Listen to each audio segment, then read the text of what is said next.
All right, we are back out in the kitchen with Chef Tom Williams from Brambleton's, the Brambleton Kroger store, and I guess a lot of people come in and say, hey. What do we got today? Yeah. So today we have a homemade bratwurst that I made into like a meatball. Right. Some sweet and sour red cabbage and some Granny Smith apples. And I've also got some classic American yellow mustard there if you want to go for the traditional route there. I'll put a spoon in that in case anybody wants to test them out. And Bruce and I tried one earlier, and they're good. They are. Oh, is that right? I only love it mustard. We'll try it without it first. I did. So, I always like mustard.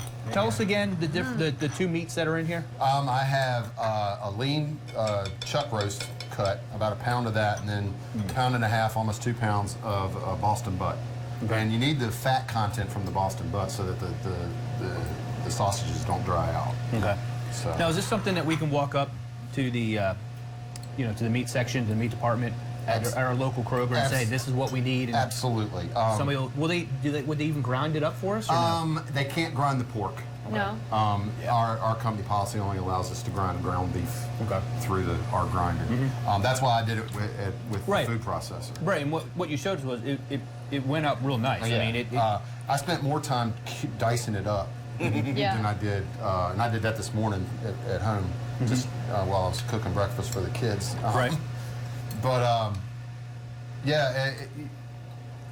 when you walk in there, they sell what's called country-style pork ribs, which is a piece of the Boston butt that they've cut into little boneless strips, and they also sell Western-style chuck roast ribs, which is a piece of the chuck roast cut into little strips. Okay. And it comes in a pound and a half to 2 pound packages, so you don't have to buy a $25 piece of Boston butt to make some sausage. And that's what I used today. I just cut it into thinner strips and cubed it up. Oh, this is really so good. that it would process better in the food processor. What would you serve this with? You could go with rice. Traditionally, you would serve it with some kind of a German potato salad, which is a warm, vinegar-based potato salad, usually done with red potatoes. I should have thought of that. but also, you balled them up into like basically little meatballs, essentially. You could do them in patties. You could do them in patties and have like a nice Kaiser roll or something. Yes, you could. That would be good. You could form them into a longer log type. Then you don't necessarily have to have a casing to make it look like a sausage. Right. So, and then on a Kaiser roll with some sautéed onions and some mustard. I'm going to get onions. How about the there. mustard? I mean, I'm good with the there's mustard. no onions in this today, though. So. Oh, they're very good. Put that on there. Yeah.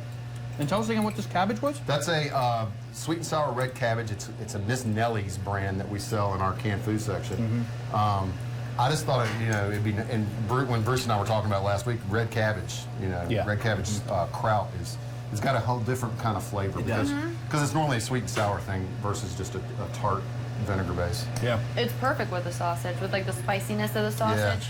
Yeah. I made, like I said, I told you earlier, Patrick, or Bob, I made it at work the other day with some expensive spices, and this was way better, I thought.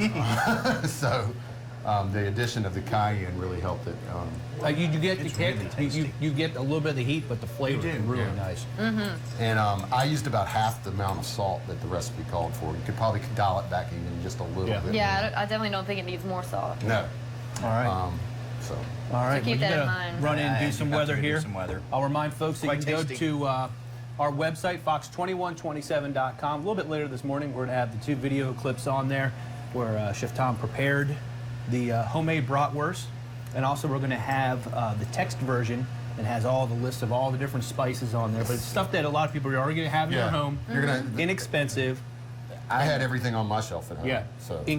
Incredibly tasty. Nice job. Remember to Thank go you, light on the salt. Yeah. Like Chef Tom said. There you go. Fantastic stuff, All right, my friend. thanks. Thank you. We'll see you next week.